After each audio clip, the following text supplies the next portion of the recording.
மத்திய வெளியுறவுத்துறை அமைச்சர் ஜெய்சங்கருக்கு முதலமைச்சர் மு.க.ஸ்டாலின் கடிதம் ஒன்றை எழுதியிருக்கிறார். அதனை அண்மை செய்தியாக பார்த்துக் கொண்டு வருகிறோம். இது குறித்த முழு விவரங்களை வழங்க தலைமைச் செய்தியாளர் சிவா நம்மோடு இணைப்பில் காத்திருக்கிறார். சிவா, வணக்கம். விவரங்கள். நவீனா, இலங்கை கடற்படையால் கைது செய்யப்பட்டிருக்கக்கூடிய தமிழ்நாடு மீனவர்களை விடுவிக்க உடனடியாக ஒரு வலுவான தூதரக நடவடிக்கைகளை எடுக்க வேண்டும் என்று தமிழ்நாடு முதலமைச்சர் மு.க.ஸ்டாலின் வெளியுறவுத்துறை அமைச்சர் ஜெய்சங்கருக்கு மீண்டும் ஒரு முறை தன்னுடைய கடிதத்தை எழுதியிருக்கிறார். அந்த கடிதத்தில் அவர் குறிப்பிட்டிருப்பது 2025ஆம் ஆண்டின் 3 மாதங்களுக்குள்ளாகவே இலங்கை கடற்படையினரால் தமிழ்நாட்டு மீனவர்கள் கைது செய்யப்பட்டு இது ஒரு 10வது சம்பவம் என்பதை அவர் சுட்டிக்காட்டியிருக்கிறார்.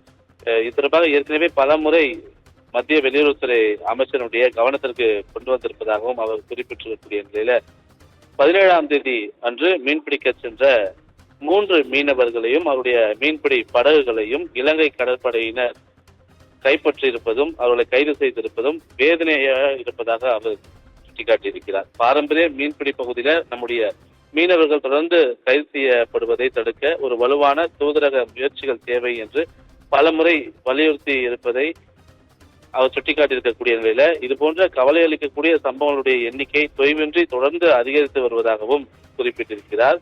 இலங்கை கடற்படையினரால் அடிக்கடி இது போன்ற மீனவர்கள் சிறைபிடிக்கப்படுவதால் அவருடைய குடும்பத்தினர் வறுமையினுடைய விளிம்பு நிலைக்கு தள்ளப்பட்டுள்ளனர் என்றும் தன்னுடைய கடிதத்தில் முதலமைச்சர் குறிப்பிட்டிருக்கக்கூடிய நிலையில தமிழ்நாட்டு மீனவர்கள் மேலும் பலர் கைது செய்யப்படாமல் இருப்பதை தடுக்கவும் இலங்கை சிறை காவல் வைக்கப்பட்டிருக்கக்கூடிய தமிழ்நாட்டைச் சேர்ந்த 110 மீனவர்களையும் அவருடைய மீன்பிடி படகுகளையும் உடனடியாக விடுவிக்க தூதரக நடவடிக்கைகளை முடுக்கிவிட வேண்டும் என்றும் முதலமைச்சர் மு.க.ஸ்டாலின் எழுதியிருக்கக்கூடிய இந்த கடிதத்தின் மூலமாக கேட்டுக் கொண்டிருக்கிறார். நவீனா, விவரங்களுக்கு நன்றி சிவா.